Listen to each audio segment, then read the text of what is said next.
Ahora, estábamos con este tema, incluso lo comenté en una parte relacionándolo con la muerte de Cristo el domingo, este tema de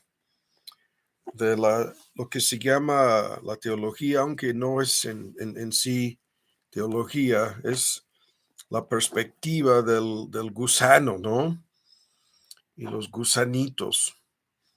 Y nos interesa aquí tan solo el versículo 14, lo que vimos el domingo y también la semana pasada, es que Cristo se identifica como el gusano, un gusano y no hombre.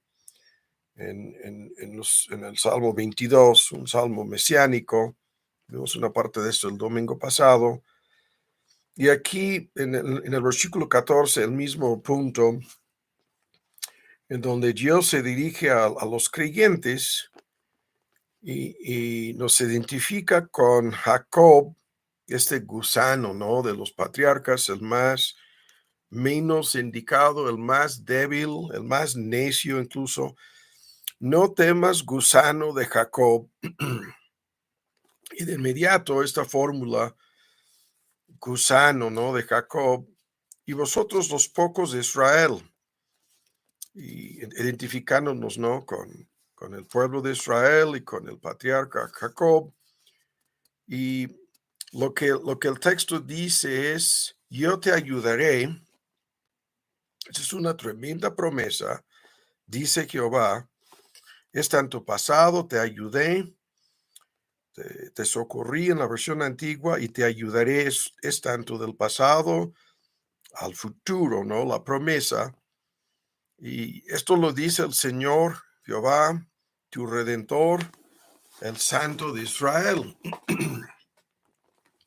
Ahora aquí vamos a agarrar el hilo que hemos estado viendo desde hace algunas semanas en este tema. Vimos cómo Dios no nos permite escoger nuestra condición, la así llamada suerte, en relación con un gran paquete que nos ha sido asignado.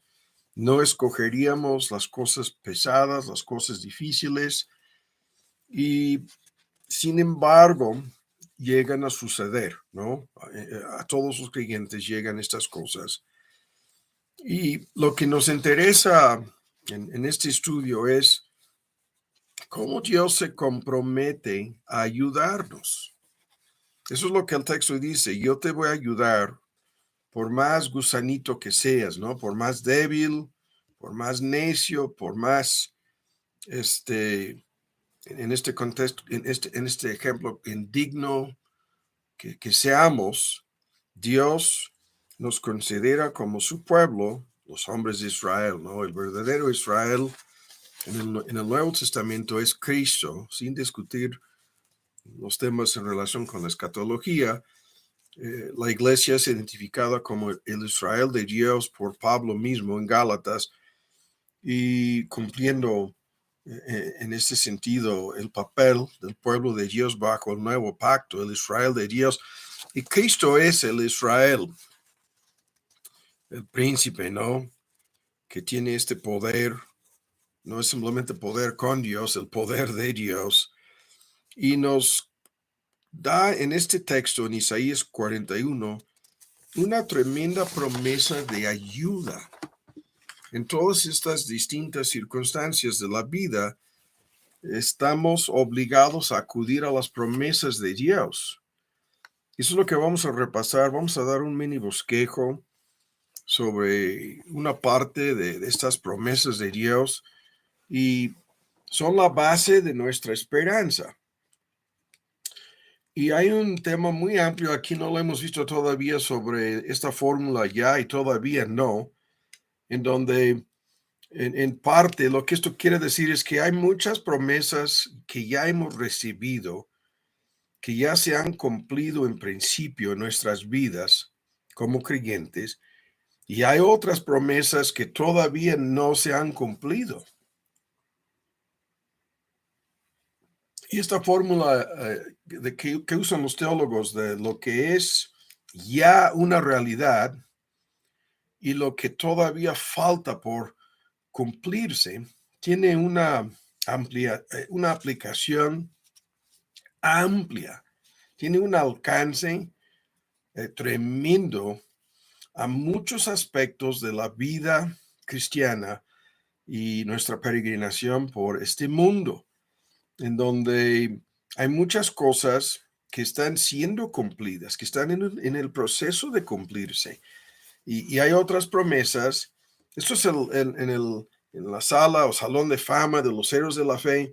El argumento es que vieron esas promesas y las abrazaron y las dieron la bienvenida y vivieron en base a ellas sin haber recibido el pleno cumplimiento de cada una de estas promesas. Los que vivían bajo el antiguo pacto estaban en espera de la llegada del Mesías. Y ahora que el Mesías ya llegó, nosotros recibimos la plenitud de estas promesas. En principio, esto quiere decir en su esencia y comienzo ya. Por ejemplo, la promesa de salvación es la promesa más grande para cualquier ser humano, la promesa más trascendental, más importante para cada creyente, porque es así que hemos llegado a ser creyentes. ¿Cómo es que llegamos a ser salvos? La respuesta es creyendo la promesa de salvación. Creyendo quiere decir confiando, entregándonos a Cristo como Señor y Salvador, creyendo su promesa. Cuando dijo Cristo en Mateo 11:28, venid a mí todos los que estáis trabajados, cargados, y yo os haré descansar. Eso es una promesa para todos los que acuden a Él. Y la idea en el contexto es como profeta, sacerdote y rey en términos del Antiguo Testamento, venir a Cristo. En el Nuevo Testamento es como Salvador, Señor y Maestro, la triple fórmula, venid a mí. Incluso está encapsulado todo esto en la promesa en Mateo 11, de llevar su yugo, de aprender de Él, de someternos a su señorío, de descansar en su obra. Esa es la promesa. Y os haré descansar, nos dará este descanso. La salvación nos conduce a descansar en la obra perfecta de Cristo. Y así comienza la vida cristiana. Y todos los textos que hablan de la salvación, que se dirigen a los que todavía no son creyentes, son promesas. Y, por ejemplo, en Romanos 10:9, si confesares con tu boca al Señor Jesús y creyeres en tu corazón que Dios le levantó de los muertos, la promesa, serás salvo. Son promesas de salvación. Y estas promesas son lo que Dios usa para conducirnos a los pies de Cristo. Y así recibimos esta salvación por medio de la promesa. Hay un libro fabuloso de Spurgeon, si no lo conocen, lo tenemos en español. El título del libro es Según la promesa, ¿no? Según la promesa, en inglés, according to promise, que Dios actúa siempre en relación con sus promesas y que todo lo que sucede en la vida cristiana comienza y termina en relación con estas promesas. Ahora, en relación con lo que el texto dice en Isaías, los que somos gusanitos, ¿no? Los que nuestra humillación y condición caída nos encontramos como los menos indicados, no debemos temer, dice el texto, sino hemos de creer la promesa, yo te ayudaré, yo te voy a ayudar. Ahora, en un momento vamos a ver una lista de promesas en relación con la ayuda de Dios en muchísimas cosas. Pero así comienza la vida cristiana. Y luego todas las promesas que vienen después son las promesas del Dios omnisciente, omnipotente, soberano, bondadoso, fiel, amoroso, que no puede mentir, que no puede engañar, que siempre cumple sus promesas. Y sus promesas para los creyentes son siempre en relación con sus propósitos, siempre en relación con su bondad, siempre en relación con sus anhelos y deseos, que podemos hablar así de nuestro Dios, lo que Dios anhela, el Espíritu Santo nos anhela celosamente, según Santiago, lo que son deseos y anhelos en nuestro Dios se transforman en promesas. Y estas promesas están vinculadas siempre con su carácter, siempre con su naturaleza, siempre con sus atributos, su integridad, su honor, su veracidad, su gloria. Está metido de por medio en el cumplimiento de estas promesas y por lo tanto se conviertan estas promesas en la base de todas nuestras esperanzas. En el ya y todavía no, hemos recibido ya, desde el momento de nuestra salvación y conversión a Cristo, ya hemos recibido el comienzo del cumplimiento de estas promesas en nuestro caso particular, en nuestra vida a nivel personal, individual. Hemos acudido a Dios en base a la promesa de salvación por gracia y hemos recibido esa salvación que comienza a transformar nuestras vidas.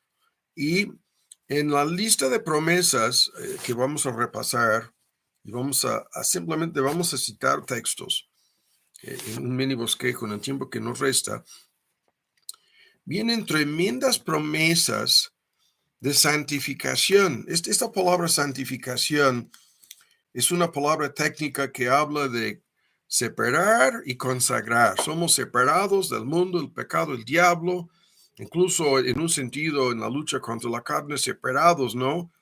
De la carne que nos dominaba antes, nuestra naturaleza pecaminosa que sigue en forma activa tratando de dominar y controlarnos, pero separados de una vez para siempre de la vida vieja y entregados a una vida nueva. Y la vida nueva es de transformación, de santificación, con altibajos, con reversas, con caídas, con luchas. Y sin embargo, es una tremenda promesa la que Dios vuelve a dar una y otra vez a todos los creyentes, de que el que comenzó esta buena obra en nosotros, en Filipenses 1, ¿no?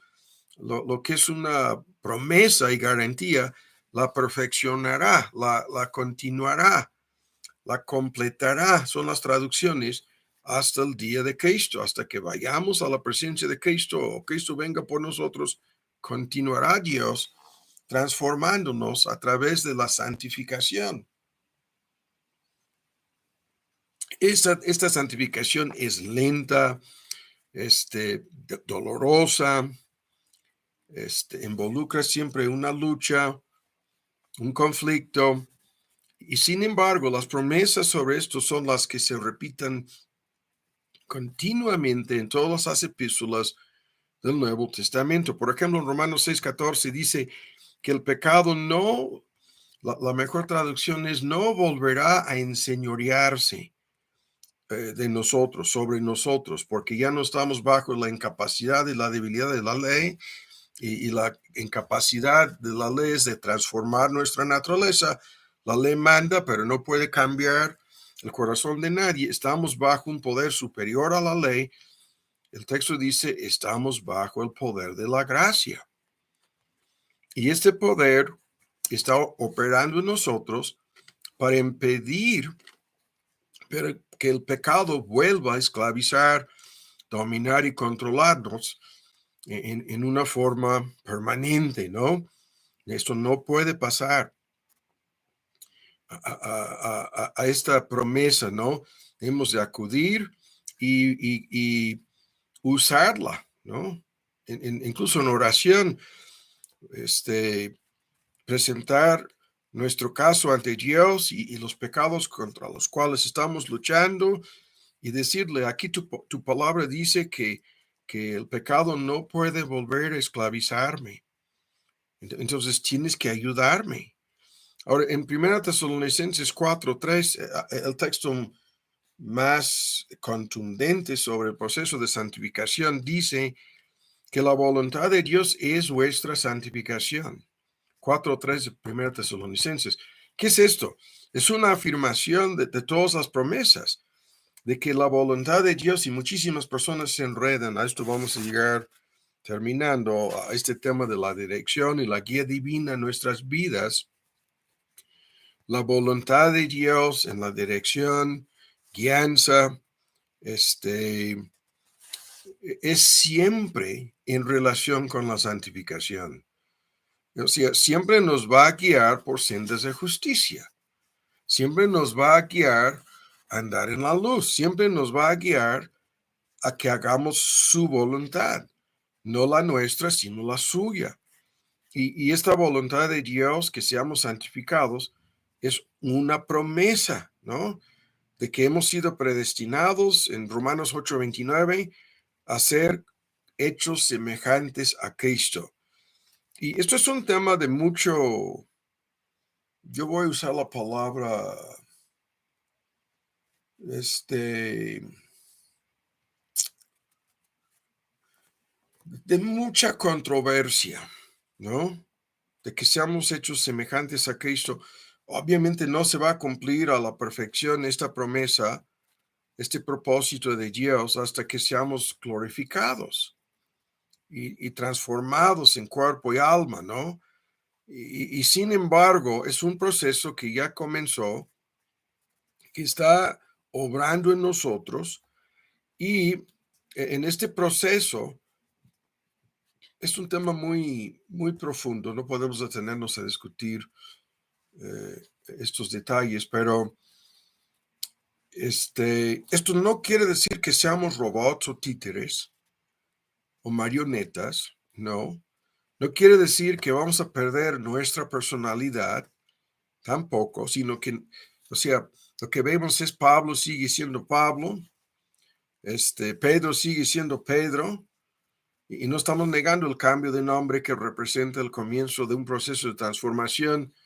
Es Simón Pedro, es Saulo, ahora se llama Pablo, etcétera. No estamos negando que hay un gran cambio en la personalidad de esas personas, pero no son clones, no son como personas clonadas o como si fueran robots o títeres en esta transformación. Esto es la maravilla, ¿no?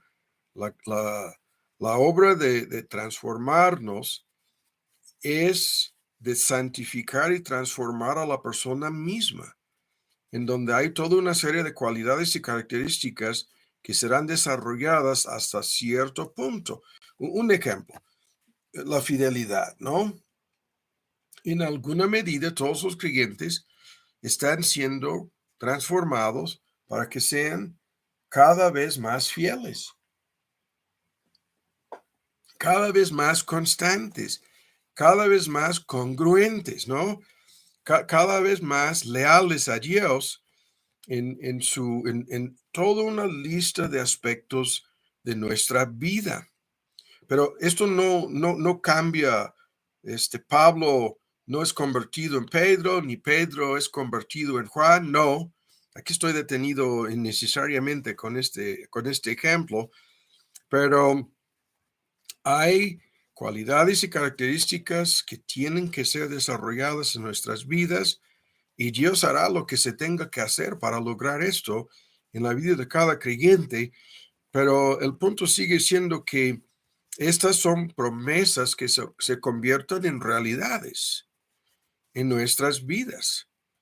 Y luego viene toda una lista de promesas en relación con esta vida, ¿no? Y este es un tema gigantesco porque cuando dice Pedro, todas las cosas que pertenecen a la vida, en 2 de Pedro 1:3 el texto, las cosas necesarias para nuestra vida en este mundo y las cosas necesarias para nuestra santificación, la vida y la piedad, nuestra transformación. Todas esas cosas nos han sido dadas por su poder divino mediante el conocimiento de aquel que nos llamó por su gloria y excelencia. Pedro dice que todo lo necesario, eso es el ya, nos ha sido dado. Y nosotros vemos esto y pensamos, pero en algunas cosas todavía no. Sí, esto es así porque vamos en una forma progresiva, de promesa en promesa, a través de pasos y etapas, caminando. Pero la promesa respecto a esta vida es todas las cosas necesarias para mantenernos en este mundo hasta que se cumplan estos propósitos de Dios no son garantizadas, nos han sido dadas ya por la palabra, la promesa y la soberanía de nuestro Dios. Es la misma promesa en una pregunta retórica de Pablo, el que no perdonó a su propio hijo, Romanos 8:32. ¿Cómo dice? ¿Acaso no? ¿Cómo no nos dará juntamente con el don de su Hijo amado, no nos concederá, no nos proporcionará todas las demás cosas? Las demás cosas necesarias, ¿no? Para nuestra vida en este mundo nos serán dadas. Y esto es el tema en Romanos 8:28, el más abusado texto de la Biblia en muchos grupos. Todas las cosas nos ayudan a bien, dice el texto, son encaminadas para nuestro bien, pero el bien siempre es de transformarnos, de hacernos más parecidos a Cristo. Pero dice, todas las cosas son encaminadas así. Y pudieran ser desde nuestra perspectiva buenas o malas estas cosas. Esto no cambia la promesa. Son encaminadas por Dios para nuestro bien. Ahora, luego vienen promesas de plena satisfacción. Estamos dando un mini bosquejo, promesas de salvación, de santificación. En relación con la vida, vamos a ver, hay promesas en relación con las necesidades económicas, en relación con la salud, en relación con la guianza, la dirección divina y en relación con nuestro servicio para el Señor, muchísimas promesas. Pero antes de pasar a esta parte, tenemos estas promesas de plena satisfacción, que son, en un sentido, las promesas en un sentido más profundas de la Biblia. Cuando digo que yo soy el pan de vida, en Juan 6:35, el que a mí viene nunca tendrá hambre, y el que en mí cree no tendrá sed jamás, no volverán a tener hambre ni sed. Todos los que acuden a mí se quedarán satisfechos, ¿no? Y hay una tremenda lista de puntos involucrados en esta promesa, porque comienza la promesa de hambre y sed, comienza en términos de lo más básico, lo más necesario, lo más indispensable para la vida de quien sea, comida y bebida, ¿no? Hambre y sed. Y luego se convierte este paquete en la satisfacción de los deseos más profundos del corazón humano. Y esto es un gran tema, no lo vamos a discutir más, salvo para decir que el mundo en converso tiene hambre y sed, de todo menos santidad, de todo menos Dios, hambre y sed, de todo menos transformación, ¿no?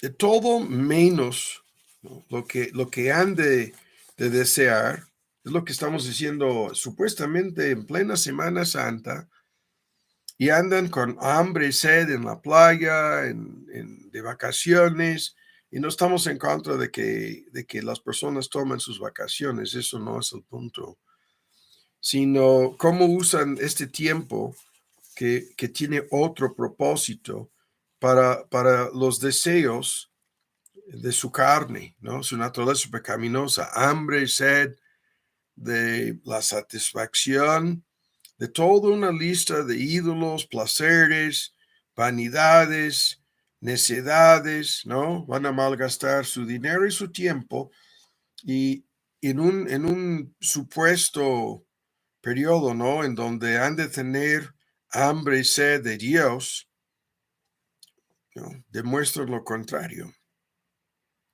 Y por lo tanto se quedarán siempre con hambre y sed. porque ninguna de estas cosas, ese es el tema de Eclesiastés en una parte, ¿no? La tremenda lista de pruebas que hizo Salomón buscando cómo cumplir con su hambre, con su sed, con sus deseos, con sus anhelos, con sus sueños. El Salmo 37:4 dice, y hay un sermón fabuloso de Spurgeon sobre este texto, está en Spurgeon Audio y Spurgeon.mx. Deleítete en el Señor, Salmo 37:4, pon tu deleite en el Señor, ¿no? Deleitarnos en el Señor. ¿Qué es esto? Enfocar el cumplimiento de estos deseos de hambre y sed, estos anhelos, ¿no? De algo más allá, más que lo carnal y lo físico, los deseos del alma, los deseos del corazón humano. Pon en el Señor tu deleite, ¿no?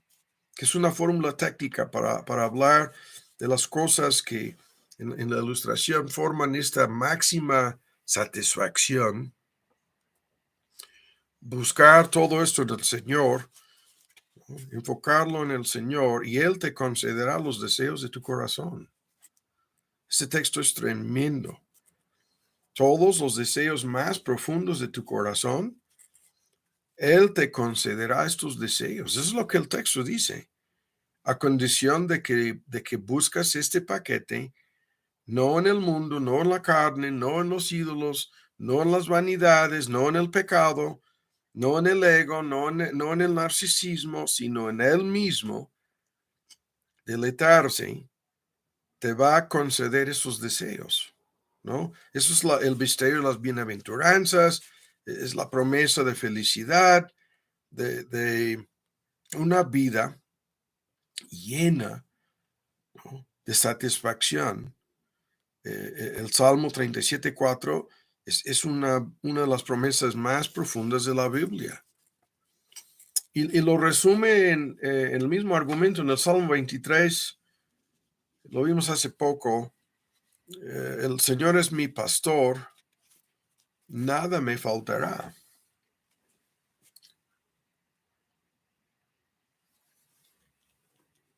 No me faltará nada, ¿no? En esta vida, nada. Y hay una lista de promesas tremendas en el Salmo 23, pero comienza todo el paquete con, si Jehová es mi pastor, si el Señor es mi pastor, si Cristo es mi Señor, nada me faltará. Nada, dice el texto. ¿Qué tipo de promesa? Nada. Y luego vienen en el bosquejo las promesas en relaciones con las dificultades de la vida. Eso es el no temer al gusanito Jacob y los pocos hombres de Israel, que no tengamos miedo en relación con pruebas, en relación con dificultades. Nunca te dejaré, ¿no? En Hebreos 13, él mismo ha dicho, ni te desampararé, no te va a dejar, no te va a desamparar. Cristo fue dejado, Cristo fue desamparado en la cruz del Calvario, pero los creyentes no. Esto nunca sucederá con nosotros. Él fue desamparado y sufrió lo que debíamos haber sufrido. Por eso fue dejado como un huérfano, ¿no? Pero a nosotros no. Y ninguna prueba, ninguna lucha, ninguna dificultad nos va a dejar. Y las promesas sobre esto son interminables. El más conocido texto del Nuevo Testamento, que en una forma amplia abarca todo este asunto de pruebas y dificultades, dice, es 10:13 de 1 de Corintios, que no nos ha sobrevenido ninguna prueba, ninguna tentación, ninguna dificultad, ninguna lucha que no sea común para todos los hombres, que las mismas pruebas, luchas y dificultades que llegarán a la vida de todos comenzando con los inconversos, llegan también a la vida de los creyentes. Si esto no fuera así, todo el mundo se convertiría al cristianismo. ¿Cuántas veces lo hemos dicho? Si los demás fueran a decir, no, estos no tienen lucha alguna, estos no tienen ninguna prueba, estos no tienen dificultades, todo el mundo se convertiría al instante, ¿no? A Cristo. Pero es lo que no entienden los inconversos. Estas mismas cosas llegan a todos, pero tienen otro propósito en la vida de los creyentes. Y luego dice que Dios no nos va a permitir que seamos centrados más allá de lo que podamos soportar, aguantar, ¿no? Sobrellevar. ¿Qué es esto? Que estas pruebas son hechas a la medida de nuestra capacidad de soportarlas, de aguantarlas. Por más difíciles que sean, son a la medida de la capacidad que Dios nos da de soportar y continuar y no colapsarnos, no darnos por vencidos. Es increíble el número de creyentes que dicen, no, mis pruebas son extraordinarias, no son excepcionales. Todos piensan que yo soy la excepción a la regla, ¿no? Dios me está enviando una prueba, la más difícil posible en mi matrimonio, con mis hijos, con mis finanzas, con mi salud, con la lista es interminable. Mis pruebas son únicas, excepcionales, y piensan con esto que tienen un pretexto para colapsarse, para sentirse como víctimas, etcétera, etcétera, etcétera. Pero el texto dice que no. Y luego dice, vean la promesa, que estas pruebas, en medio de ellas, Dios proveerá también la famosa salida, vía de escape, ¿no? A fin de que podamos resistir. ¿Y cuántas veces lo hemos escuchado? El lenguaje en el texto, en 10:13 de primera de Corintios, el texto, habla de una situación en la cual la presión aumenta, crece, nos parece como ya insoportable, imposible, ¿no? De resistir, y Dios abre la válvula de escape, como en la olla express, para que salga un poco de aire caliente, ¿no? Y se alivie un poquito el nivel de presión, ¿no? Para que no explote, ¿no? Por dentro la persona, sino para que pueda resistir. Y esto es tan, en medio del problema difícil de creer y a la vez después del problema tan fácil de ver, que el asunto siempre resulta así. Siempre así, es una tremenda promesa. Y luego en el mismo tema, acerquémonos con confianza al trono de la gracia para que recibamos, ¿no? Pidamos y recibamos las dos cosas, misericordia y gracia para la ayuda oportuna. Esta fórmula, ayuda oportuna, es una fórmula técnica y es siempre que Dios viene a la última hora, ¿no? Es lo que parece ser en muchas cosas, pero siempre viene y nunca llega tarde, aunque pensaban Marta y María que sí, esto nunca es así. Llega a tiempo, en el momento oportuno, con la ayuda necesaria, llega Dios. Y lo que estamos repasando aquí, estas promesas, son lo que tenemos que usar en nuestra propia experiencia, en nuestra propia vida, en nuestras distintas circunstancias. No hay excepciones a esta regla. Cada creyente tiene que aprender cómo todo esto funciona una y otra vez, ¿no? Y las reglas son siempre las mismas. Al entrar a cualquier prueba, no nos permite saber Dios cómo terminará. Esto fue el tema que vimos al principio de esta miniserie.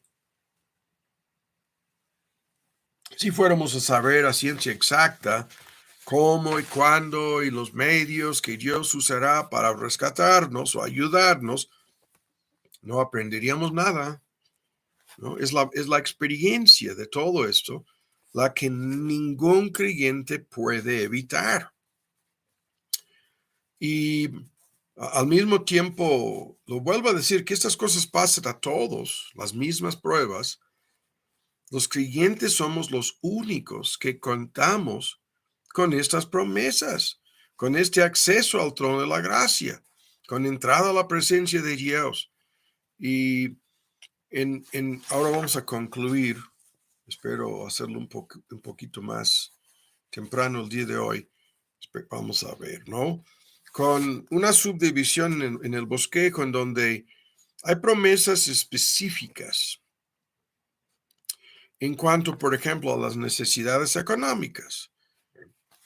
Promesas, buscar primeramente el reino de Dios y su justicia. A condición de que hagamos eso, de que busquemos primero, el reino es el dominio, la soberanía, el señorío de Dios, comenzando en nuestro propio corazón, en nuestra propia vida, y su justicia. ¿Qué es esto?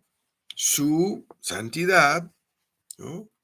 Su justicia es una referencia técnica a la vida que Él quiere que vivamos. Todas estas cosas, las que en el texto en Mateo 6:33, los paganos gentiles ansiosamente están buscándolas, ¿no? Incansablemente.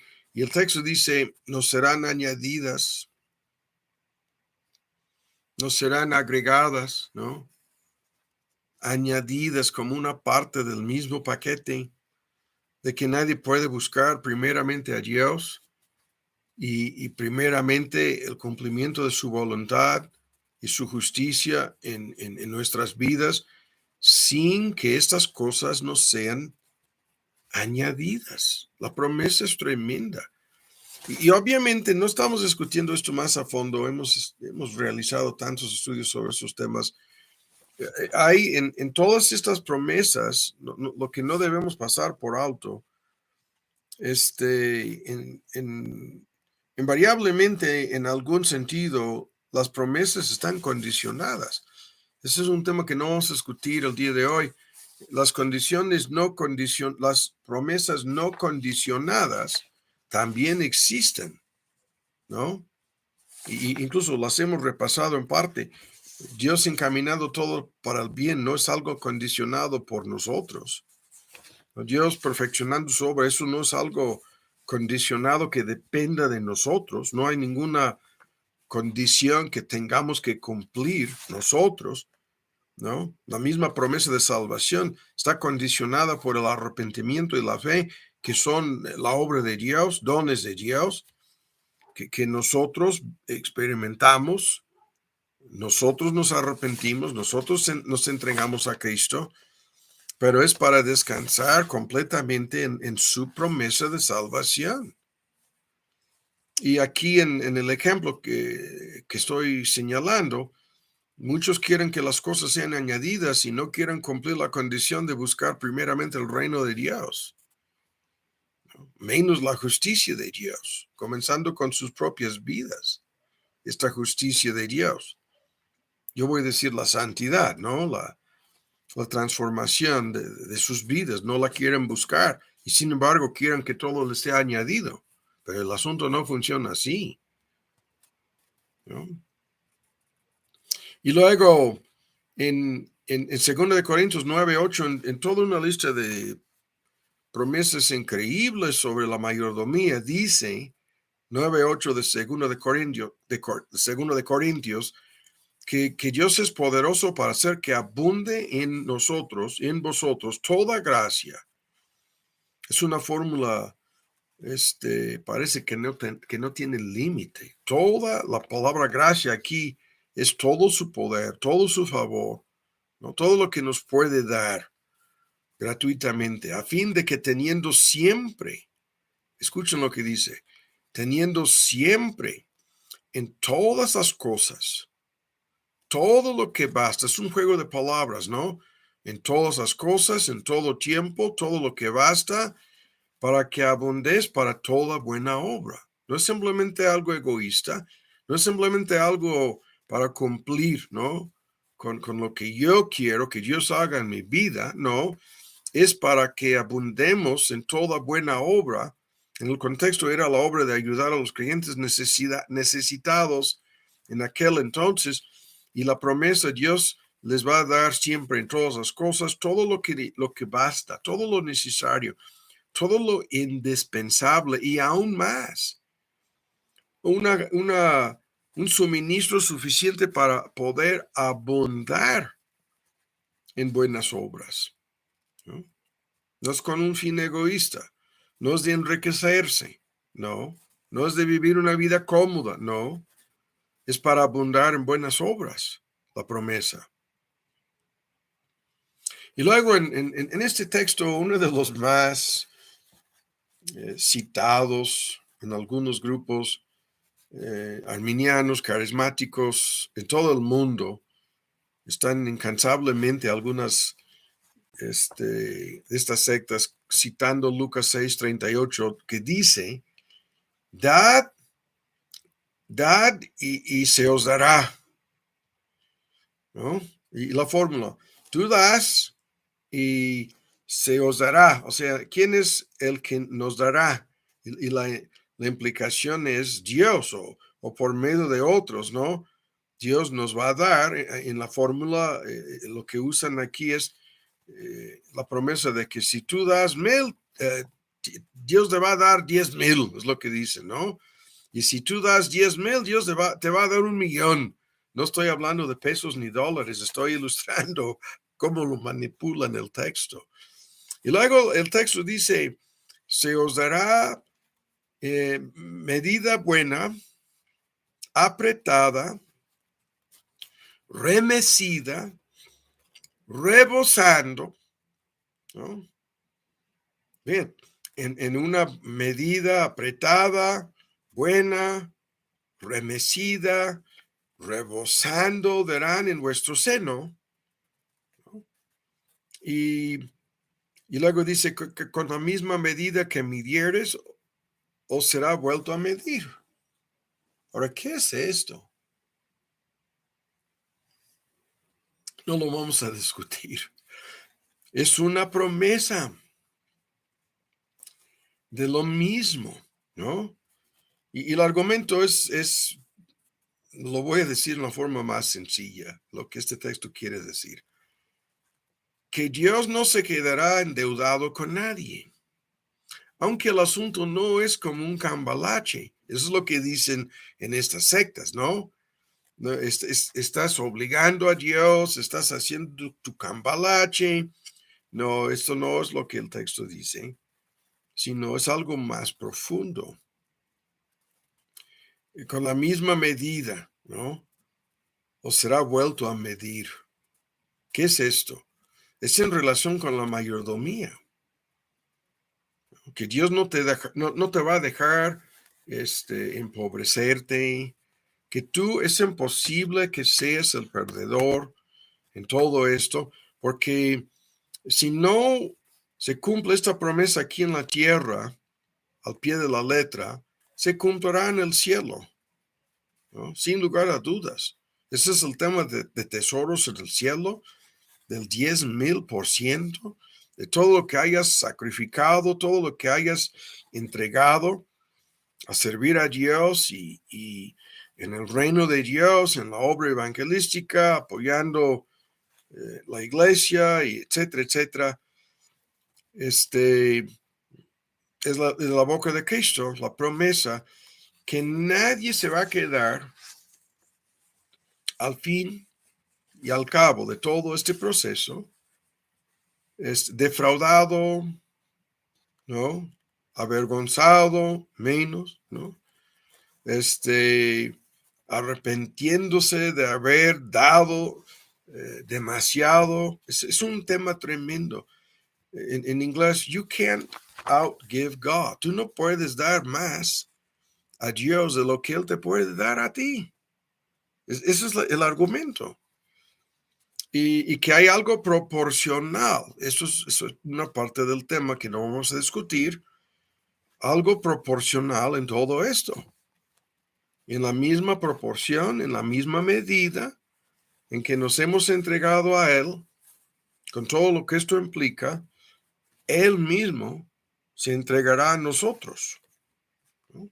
Es una tremenda promesa. Y luego, no vamos a avanzar más. Voy a cortar la lista aquí. Quiero detener el tema con las promesas en cuanto a la salud, porque ese es un tema gigantesco que nos ocupa cotidianamente. Estamos orando por la salud física de muchas personas, comenzando con los creyentes. Y hay una tremenda lista de promesas en relación con la salud. Incluso vamos a ver algo sobre eso el domingo en relación con el proceso de envejecimiento y la resurrección. En Isaías 46:4, escuchen esta promesa: hasta vuestra vejez, yo seré el mismo. ¿Qué es esto? El mismo que te ayudó desde tu niñez, desde tu infancia, desde tu juventud, hasta el envejecimiento. La promesa: yo seré el mismo Dios. Hasta las canas yo sostendré. Hasta las canas, ¿no? Y vemos a personas por todos lados con este efecto, ¿no? En su apariencia física. Y miramos a tantas de esas personas ya como cansadas, acabadas, viejitas. Pero el texto dice: yo seré el mismo, yo sostendré, yo lo he hecho así hasta ahora, o seguiré llevando, yo sostendré. ¿Cuántas veces lo dice? 46:4 de Isaías. Yo ya lo he hecho, ya, y lo estoy haciendo, lo seguiré llevando a cabo en el presente, y yo sostendré, y termina el texto: os libraré. Esto es el proceso finalizará con cada creyente siendo librado del aguijón de la muerte. Porque para el creyente, el mejor día de su vida, según Eclesiastés, es el día de su muerte. Os libraré, ¿no? El asunto termina muy diferente, pero las promesas aquí son increíblemente fuertes. Ahora, vamos a terminar con este texto en el Salmo 41. Y si están viendo en sus Biblias,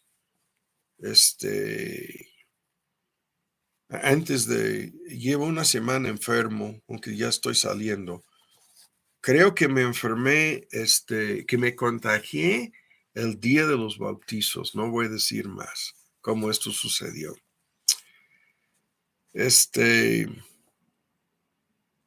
Pero el domingo, no, el miércoles pasado, terminando la transmisión, comencé a sentirme con tos y con medio cuerpo cortado. Ustedes que estuvieron el domingo me vieron ahí prácticamente desmayándome en el púlpito. Y ya lo comenté al principio: Dios usa medios, toda sanidad es divina.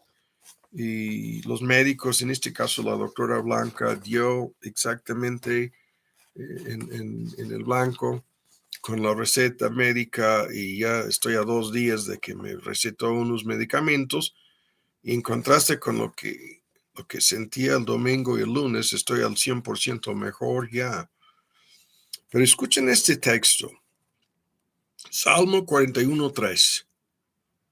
El Señor lo sostendrá en su lecho de enfermedad, ¿no? El texto lo tengo apuntado aquí, y déjenme buscar exactamente. Es el Salmo 41, el versículo 3. Este texto es fabuloso, porque en esta lista de promesas que estamos repasando, dice, en relación con los que son bienaventurados, que piensan en los pobres, ¿no? Ese es un tema, no vamos a discutirlo el día de hoy. Es una larga, fabulosa historia de cómo desde el Antiguo Testamento los judíos comenzaron a desarrollar medidas para ayudar a los ancianitos, a los pobres. Había muchísimas cosas, incluso en la ley civil de Israel, como una teocracia y muchas cosas que no vamos a comentar en relación con esto. Y dice que Jehová lo guardará a esta persona, le dará vida, ¿no? Y será bienaventurado en la tierra y no será entregado a la voluntad de sus enemigos. Es una tremenda lista de promesas, ¿no? Y en el Salmo 41, y en medio de esas promesas, vean lo que dice el versículo 3. Lo sostendrá sobre, nuestra versión antigua dice, el lecho de dolor. Dios le va a sostener, ¿no? En su cama, en medio de su enfermedad. Eso es una figura ilustrativa. Ahí está la persona, todos nosotros, ¿no? Yo llevaba días en cama y esto depende de la enfermedad. Y luego viene esta promesa, y ven con mucha atención, con esto vamos a terminar. Esta promesa dice, mullerás toda su cama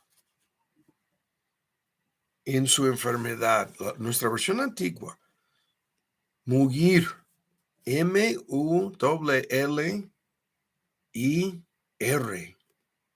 ¿no? Mullir.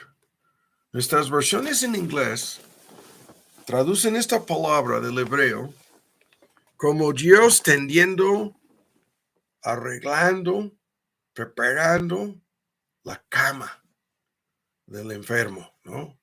Del enfermizo. Tiene atención, la idea está en su enfermedad, necesitado de atención, y no estamos hablando simplemente aquí de atención médica, necesita apoyo, ¿no? Está en su condición física, postrado en cama, es la figura, y dice, mullerás toda su cama en su enfermedad. Ahora, la idea es el que se acerca a la persona en medio de su enfermedad. ¿Quién es la persona que hace esto? Jehová, Dios mismo, ¿no? Ahí está atendiendo al enfermo, claro, usando medios humanos, como lo acabo de decir, doctores, doctoras, medicina, atención, cuidados, etcétera, ¿no? Ahora vamos a terminar con esta palabra. Mullir, ¿no? Si tú haces si tú buscas el significado de esta palabra, lo que vas a encontrar es lo siguiente. Esta palabra significa ablandar, esponjar, como esponja, ¿no? Suavizar. Bien, de inmediato te da la idea, ¿no? En aquel entonces no contaban con los colchones, almohadas, todo lo que tenemos hoy en día, ¿no? Estoy tentado a mencionar algunos anuncios.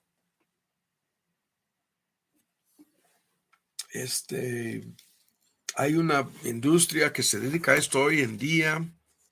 En Gringolandia hay un creyente muy metido en cuestiones políticas que tiene anuncios en radio y televisión apoyando comentaristas y grupos cristianos, comentaristas conservadores en diferentes canales, estaciones. Este cuate vende unas almohadas muy especiales y luego sábanas, ¿no? No voy a decir más, si no saben de quién estoy hablando, no se preocupan. Es uno de los personajes más conocidos en Gringolandia. Y todo su negocio está centrado en que yo te voy a ayudar. Incluso vamos a ver esto sobre el sueño el domingo. A disfrutar del mejor sueño de tu vida, ¿no? A dormirte como nunca, ¿no? Como un bebé en su cuna, es con todo suavizado, estructurado para que tú puedas sacar el máximo provecho, ¿no? De tu estancia en la cama, en la noche al dormirte. Escuchen otra vez la palabra. Es esta misma idea, en un sentido. Yo te voy a suavizar, ¿no? Tu cama en medio de tu enfermedad. Y se traduce en blandecer, esponjar otra vez, ¿no? Esponjar, algodonar, es una palabra, ¿no? Algodón, las sábanas de algodón, ¿no? De algo suave. Y no estamos dejando el tema, estamos detenidos aquí con qué tipo de promesa es esta. ¿Qué tipo de promesa? Jehová lo va a sostener sobre su lecho de dolor o enfermedad. ¿Y cuántas veces lo hemos escuchado? Si tu enfermedad no es para muerte, es el 100% que sí o que no. Si no es, como lo dijo Cristo, no, esta enfermedad no es para muerte, entonces te va a sostener en medio de tu enfermedad. Y llega al extremo de decir que el que te va a atender como enfermera, yo voy a decir, como tu serviente, como el esclavo que se dedica a mover las cobijas y a ablandar y suavizar tu cama. El texto dice que es Dios mismo. ¿Qué tipo de promesa? Y ya hemos demostrado el argumento, ¿no? Que estas promesas, hay más, pero vamos a cortar el tema aquí. Que estas promesas son hasta cosas así, ¿no? Y podemos orar. A mí me sorprendió que estaba buscando en internet eh, comentarios sobre este texto, ¿no? Hoy en día quería ver qué es lo que estaban diciendo algunos sobre este texto. Pero es una promesa que hemos de pedir, ¿no? Y obviamente, para que tu enfermedad no sea un desperdicio, lo más importante no es el aspecto físico, aunque eso es lo que nos importa en primera instancia, ¿no? Por naturaleza. Lo más importante es que lo que Dios quiere lograr mediante la enfermedad, ¿no?, se logre. Y en la medida en que se logre lo que Dios quiere a través de mi enfermedad, tu enfermedad, al final del proceso veremos que el Señor nos estaba sosteniendo nos estaba atendiendo, nos estaba ablandando y suavizando hasta cierto punto, ¿no? Ayudándonos y este, de manera directa y personal. Es increíble esta promesa. El mismo Dios que te dio la enfermedad, que permitió, ¿no?, que nos enfermáramos, es el mismo que dice, yo voy a ser tu médico, ¿no? Yo voy a ser tu enfermera. Yo voy a ser tu mozo, tu siervo. Yo voy a ser el esclavo ahí que mueve la almohada y que te ayuda, etcétera, etcétera. ¿Qué tipo de promesa? Padre, te damos las gracias por el tiempo, por estas promesas que nos dan esperanza, que nos ayudan en el presente. Y te pedimos que sean de gran provecho en la vida de cada oyente en esta noche. Y por eso te damos las gracias. En el nombre de Cristo Jesús. Amén.